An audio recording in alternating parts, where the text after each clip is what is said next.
SS Eduzone এর পরবর্তী ক্লাসে সকলকে স্বাগত। আজকে আমরা ইনসার্ট ট্যাবের নেক্সট অপশনস করব, সেটা হচ্ছে শেপস। আমাদের বিগত ক্লাসে ইনসার্টের এই অপশনগুলো দেখিয়ে দিয়েছি। আজকে করব শেপ অপশনস।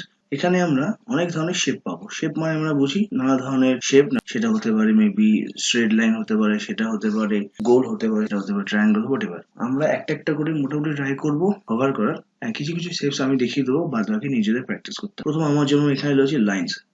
স্ট্রেট লাইন হতে পারে, সেটা কার্ভ লাইন হতে পারে। এর ঠিক নিচে যখন আমরা ধরবো এই যে লাইনে, সেখানে দেখিয়ে দেবে একটা একটা করে, যেমন লাইন অ্যারো, এটা লাইন অ্যারো ডাবল, তো এইভাবে দেখিয়ে দেবে এটা যেরকম কার্ভ। তো এরকম আমাদের প্রচুর লাইন্স রয়েছে, দেন রেক্ট্যাঙ্গেল শেপ, দেন বেসিক শেপস, দেন ব্লকস, অনেক কিছু রয়েছে। তো আমি কিছু কিছু শেপ নিয়ে শুরু করছি আজকে ক্লাস। তো ফার্স্ট আমি যদি এই স্ট্রেট লাইনটাকে নিই, লাইন অ্যারোটাকে নিই, লাইন অ্যারোটাকে নিয়ে যদি আমি নর্মাল টানি এইভাবে, তো যে কোনো আমি অ্যাঙ্গেল দিতে পারবো, সেই 45 হোক, 90 হোক, 80 হোক, 360 হোক, হোয়াটএভার। বাট আমি যদি এটাকে স্ট্রেট লাইন চাই, স্ট্রেট কোড, তাহলে আমাকে সবার আগে লাইনটাকে ধরতে হবে, শিফট ধরে রাখতে হবে কিবোর্ডে। দিয়ে যদি আমি টানি, এটা কিন্তু আর যতই আমি মাউসটাকে নাড়াচাড়া দিই, ও স্ট্রেটের বাইরে কিন্তু আর যাবে না। তো এটা একটা ট্রিক হয়ে গেল। দেন যখনই আমি এটাকে মাউসটাকে ছাড়বো, কার্সারটাকে, তখনই কিন্তু বাই ডিফল্ট এখানে শেপ ফরম্যাট চলে আসবে, যেটা কিন্তু একটু আগে ছিল না। এবং এর মধ্যে অনেক ধরনের ফরম্যাট রয়েছে, এবং নিচে দিয়ে ক্লিক করলেও, অ্যারো সাইনে ক্লিক করলে, মানে আবার দেখাচ্ছি, যদি এই অ্যারো সাইনে ক্লিক করি আমরা অনেক ফরম্যাট আমরা পেয়ে যাবো, যেটা বাই ডিফল্ট মাইক্রোসফট দিয়ে দিচ্ছে। আমি ব্লুটা নিলাম। এই শেপটা রয়েছে, এর ওয়েটটা যদি আরেকটু বাড়াতে চাই, তাহলে আমরা কোথায় চলে যাবো, শেপ আউটলাইনে। এখানে ওয়েট অপশন রয়েছে, এখানে গিয়ে আরো আমি মোটা করতে পারি। সেটা বোঝা গেল। নেক্সট ইনসার্টে গিয়ে আরেকটা আমি লাইন নিয়ে নিই, কার্ভ। কার্ভটা কি? কার্ভটা হচ্ছে যে লাইনটাকে আমি যতক্ষণ পর্যন্ত এন্ডে গিয়ে না টাচ করছি, ততক্ষণ এটা চলতে থাকবে এরকম ভাবে। যেই আমি এন্ডে গিয়ে জাস্ট টাচ করলাম, দেন কিন্তু এটা এই শেপ নিয়ে নিই। এটা হচ্ছে কার্ভ শেপ। এবং কার্ভ শেপ যখনই ক্লিক করলাম, শেপ ফরম্যাট চলে এলো। আমি যদি চাই শেপ ফিল করে কালার চেঞ্জ করতে পারি, যে কোনো কালার চেঞ্জ করতে পারি। বাই ডিফল্ট এখান থেকেও কিছু শেপ স্টাইল দিয়ে রেখেছে, সেটাও আমরা নিতে পারি। তো এখান থেকে আমরা দুটো জিনিস পেলাম, একটা হচ্ছে স্ট্রেট লাইন, একটা হচ্ছে কার্ভ লাইন। এছাড়া অনেক কিছু রয়েছে, নিজেটা প্র্যাকটিস করে নিতে হবে। নেক্সট আমি চলে আসছি রেক্টেঙ্গেল শেপে। শেপে গিয়ে আমি যে কোনো একটা, এই শেপটা রেক্টেঙ্গেল শেপের, এই শেপটা নিচ্ছি আমি। যখন আমি ক্লিক করছি, এখানে এডিট শেপ একটা বাটন রয়েছে, এটা আমি দেখাবো বলে আমি রেক্টেঙ্গেল শেপটা নিলাম। অন্য শেপ নিলেও কাজ হতো। বাদ বাকি কনসেপ্ট একই।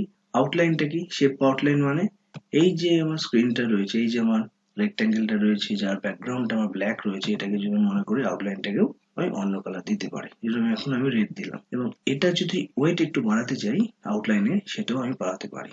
করে এবার লাইনটাকে রেড করে দিই। এবং এর সাথে সাথেই আরেকটা অপশন রয়েছে, শেপ এফেক্টস। আমি এখানে এফেক্টসও দিতে পারি। সাপোজ আমি রিফ্লেকশন দিতে চাই, আমি রিফ্লেকশন দিয়ে দিলাম, রিফ্লেকশন এসে গেল। এছাড়াও অনেক এফেক্টস রয়েছে। এফেক্টস আমি চলে যাচ্ছি, শ্যাডো যদি করতে চাই, শ্যাডো আমি করতে পারি। ঠিক আছে, এই শ্যাডোটা দিলাম, তো এই পাশ দিয়ে একটা হালকা শ্যাডো কিন্তু এসেছে। সাথে যদি রিফ্লেকশন দিতে চাই, আমি রিফ্লেকশনও দিতে পারি। হয়ে গেল। এইবার এখানে আমি যেটা একটু আগে বলছিলাম, এডিট শেপ এর কাজটা কি? এডিট শেপের কাজ হচ্ছে, আমি যদি চাই পার্টিকুলার এই শেপটাকে চেঞ্জ করতে পারি, তার জন্য আমাকে সবার আগে সিলেক্ট করতে হবে। করার পরে এডিট শেপে চলে যাচ্ছি। এখানে গিয়ে চেঞ্জ শেপ মানে আমি যে অন্য কিছু নিতে পারি, অথবা এডিট পয়েন্টস রয়েছে, এখানে দিয়ে পয়েন্ট, এখানে পরপর পয়েন্ট পয়েন্ট দিয়ে দিয়েছে। আমি যদি মনে করছি এই পয়েন্টটা চেঞ্জ করব, এই পয়েন্টটা, তো এখানে ধরবো, যেখানে আমার মনে হচ্ছে সেখানেই ছেড়ে দেবো। সো আমার এখানে পয়েন্ট কিন্তু চেঞ্জ হয়ে গেল। এইভাবে কিন্তু আমরা এডিট পয়েন্ট দিয়ে কাজটা করতে পারি। এছাড়া টেক্সট এফেক্ট রয়েছে লেখার জন্য। তার আগে আমাকে ডেফিনেটলি টেক্সট লিখতে হবে। টেক্সটের জন্য এখানে ক্লিক করে যা ইচ্ছা লিখি, চলে আসবে। তার আগে আবার হোমে গিয়ে একবার সাইজটা বাড়িয়ে নিতে হবে। বাড়িয়ে নিলে এখানে মাউস কার্সার যেটা রয়েছে সেটাও কিন্তু বাড়ছে। এবার এখানে লিখলাম SS Eduzone। এবার এটাকে আমি সিলেক্ট করলাম। করার পরে আবার সেই ফরম্যাটে চলে গেলাম। এখানে গিয়ে আমি এবার, এটা বাই ডিফল্ট রয়েছে, যেটা আমি নিলাম, ওয়ার্ড আর্ট স্টাইলের মধ্যে পড়ছে। এছাড়া আমার টেক্সট ফিলে গিয়ে আমি টেক্সট ফিল করতে পারি, ব্ল্যাক দিলাম। টেক্সট আউটলাইন মানে এই ব্ল্যাকটার বাইরের কালারটা কি হবে, বাইরের কালারটা ইয়েলো দিলাম, কিন্তু এটা আসলে বোঝা যাচ্ছে না। বোঝার জন্য আমি একবার হোমে যাই, একবার সাইজটা বাড়াই, তাহলে বোঝা যাবে যে ব্ল্যাকের ঠিক পাশ দিয়ে ইয়েলো কম্বিনেশন এসছে। আর একটু ভালো বোঝানোর জন্য সিলেক্ট করছি, সে ফরম্যাটে যাচ্ছি, বরঞ্চ আমি উল্টো করে দিই, এটাকে ইয়েলো করে দিই এবং আউটলাইনটা করে দিই ব্ল্যাক, তাহলে এক্সাক্ট বোঝা যাচ্ছে। এবং এরপরে টেক্সট এফেক্ট রয়েছে। যদি এই টেক্সটার মধ্যেও আমি রিফ্লেকশন বা কোনো শ্যাডো বা এরকম রিফিল দিতে চাই, তো এরকম কিন্তু আমরা করতে পারি। নেক্সট আমি আবার নতুন একটা কাজ দেখাই। এরপর আমি একটা নতুন শেপ নিতে চাইছি। এই শেপটা যে স্মাইলি ফেস, তো স্মাইল ফেসটাকে আমি প্রথমে নিলাম। স্মাইল ফেসটাকে একটু কালার চেঞ্জ করে নিয়ে আমি এই কালার করলাম। এই স্মাইলি ফেসটাকে কিন্তু আমি অপোজিট ভাবেও করতে পারি, মানে স্যাডি ফেসও করে দিতে পারি। কিভাবে করতে পারি? জাস্ট কিছু না, এটাকে আমি কপি করবো, কন্ট্রোল সি কন্ট্রোল ভি দিয়ে পেস্ট করবো। এই যে পয়েন্টারটা রয়েছে এটাকে জাস্ট উপর দিকে তুলবো, কালার চেঞ্জ করে দিই, রেড করে দিই। সো স্যাডি ফেস হয়ে গেল, স্মাইলি ফেস অ্যান্ড স্যাডি ফেস। এর মধ্যে একটু কমেন্ট দেওয়ার জন্য এখানে শেপে চলে যাচ্ছি। এইখানে নিচের দিকে একটা এই কমেন্ট বাটনটা দিলাম, নিয়ে এখানে যে ছেড়ে দিচ্ছি, এটাকে একটু তুলে দিই, এটাকে একটু নামিয়ে দিই, ভালো লাগবে জিনিসটা। সো এখানে আমি লিখে দিচ্ছি আই অ্যাম হ্যাপি, তার এগেনস্ট ও অ্যান্সার দেবে আই অ্যাম স্যাডি। এটা আমরা একটা করতে পারি। নেক্সট আমরা আমাদের প্রচুর এরকম শেপের কাজ আছে। আচ্ছা, আমি নেক্সট পেজে যাচ্ছি, নতুন একটা কিছু করার কথা ভাবছি। শেপে যাচ্ছি, থেকে চলে যাচ্ছি লাভ, এই সিম্বলটা নিচ্ছি, নিয়ে এটাকে আমি লাভ সিম্বল দিচ্ছি। একে আমি আরেকটা কপি করে নিচ্ছি, কপি পেস্ট করে নিলাম, পাশাপাশি রাখলাম। কারণ কি, এখানে আমি এই যে লাভ সিম্বলটা রয়েছে এখানে আমি ছবি ঢোকাতে চাই। তো এর মধ্যে ডবল ক্লিক করলে আমার শেপ ফরম্যাট খুলছে। এখানে ছবি ঢোকাবো কি করে? ছবি ঢোকানোর অপশন ডেফিনেটলি আছে, এখানে ক্লিক করলাম। এখান থেকে আমরা কোথায় চলে যাব? ক্লিক করে চলে যাবো শেপ ফরম্যাট। এখানে গিয়ে যে শেপ ফিল, যেখানে আমরা কালার দিয়েছিলাম, ফিল কালার করেছিলাম, সেখানে কিন্তু আমরা একটা অপশন আছে যার নাম হচ্ছে পিকচার্স। সো পিকচার্সে গিয়ে ক্লিক করলাম।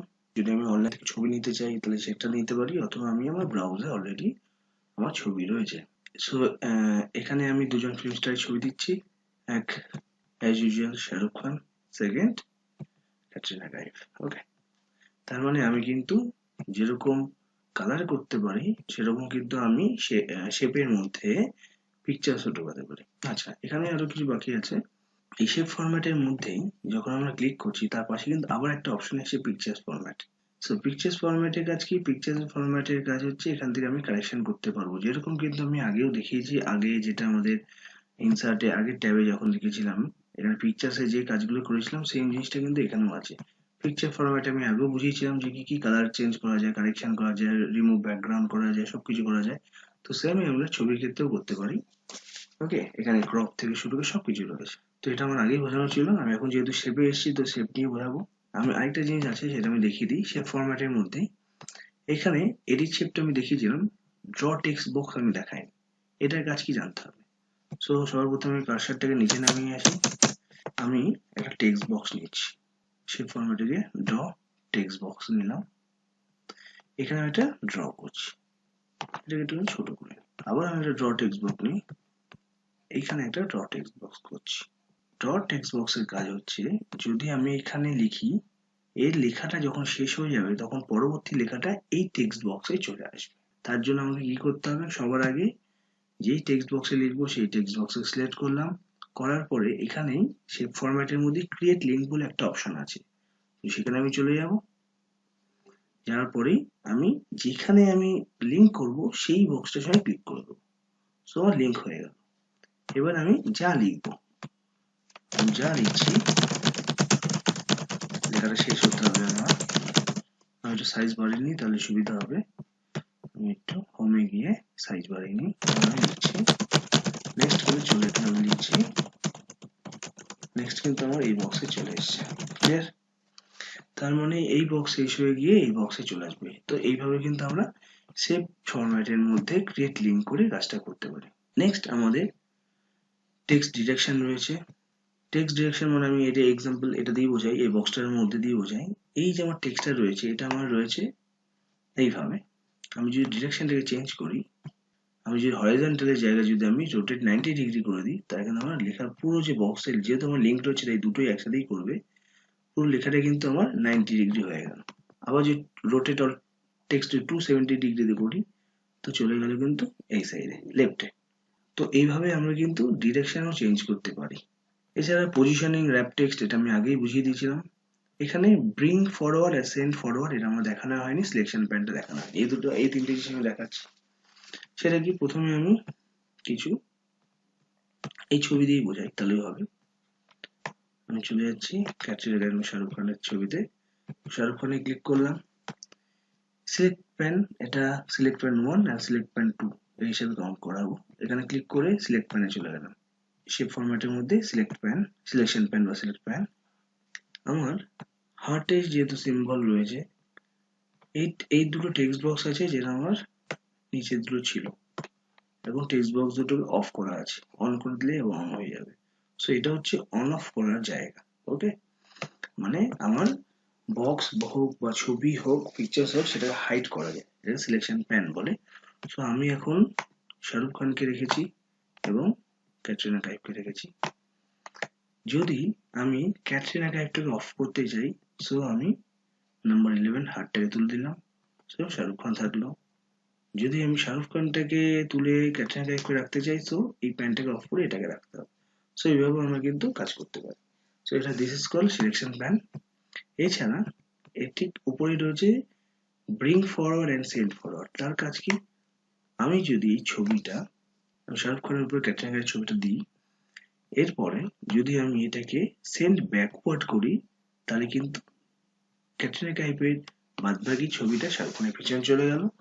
আবার যদি ব্রিং ফরওয়ার্ড করি, আগে চলে আসলো। সো এই কনসেপ্টটা বোঝা গেল আশা করা যায়। এছাড়া ইনসার্টে শেপের মধ্যে আরো ছোট ছোট ছোট ছোট অনেক ছবি রয়েছে, নিজেদের মতো করে নেওয়া যেতে পারে, কোনো অসুবিধা নেই। সো এইটুকু আমার আই থিঙ্ক বোঝানো গেল। নেক্সট চলে যাবো আমাদের উইকিপিডিয়া। সো উইকিপিডিয়ার কাজ কি, উইকিপিডিয়ার কাজ হচ্ছে যে আমি উইকিপিডিয়া ক্লিক করি, এখানে একটা অ্যাড অনস করতে হয়, কারণ কি উইকিপিডিয়াতে আমরা কি করি, যা লিখি তা কিন্তু চলে আসে। সো আমি যখন অ্যাকসেপ্ট এন্ড কন্টিনিউ করি, এই আমাদের আপডেট উইকিপিডিয়ার সাথে কানেক্ট হয়ে গেল মাইক্রোসফটে। যখন আমরা অ্যাডিং করে নিলাম, এবার আমি এখানে যা লিখবো, সাপোজ আমি লিখছি ক্যাটরিনা সম্বন্ধে, ক্যাটরিনা কাইফ, ওকে, দিয়ে আমি যদি এন্টার মারি, ও কিন্তু উইকিপিডিয়ার মাধ্যমে ক্যাটরিনা কাইফের সমস্ত ডিটেলস দিয়ে দেবে। তার মানে আমাকে বারবার ইন্টারনেটে গিয়ে আমাকে কাজ করতে হবে না, এখানে লিখবো, এখানে যদি আমি ইমেজ চাই, ক্যাটরিনা কাইফ ইমেজ আমি পেয়ে যাবো এখান থেকে। এটা হচ্ছে আমার উইকিপিডিয়ার কনসেপ্ট। নেক্সট আমাদের রয়েছে অনলাইন ভিডিওস। এটাই আমাদের আজকের ক্লাসে শেষ অপশন।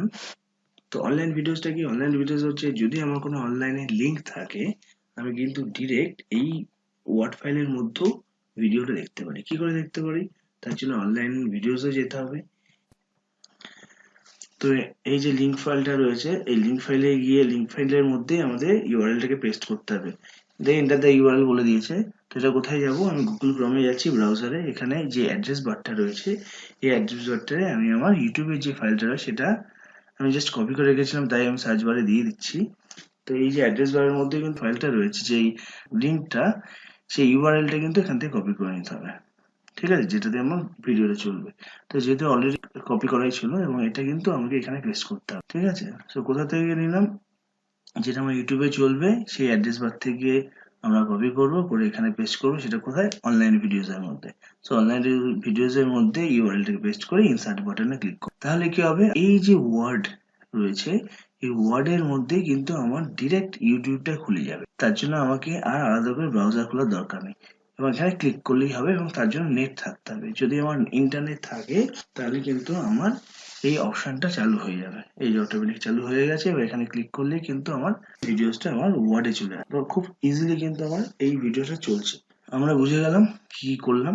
তো অলরেডি আমরা কিন্তু ইনসার্ট বাটনের মধ্যে শেপস করেছি, এবার উইকিপিডিয়া করলাম, এবং লাস্ট করলাম অনলাইন ভিডিওস। তো আজকের জন্য এখানেই শেষ। আর সবার শেষ একটাই কথাই বলবো, please like, share and subscribe করো। আর সাবস্ক্রাইব করলে পরবর্তী যে ভিডিওস গুলো আমি বানাবো তার নোটিফিকেশন চলে আসবে। তো আজকের জন্য এইটুকুই, পরবর্তী ক্লাসে আবার দেখা হচ্ছে।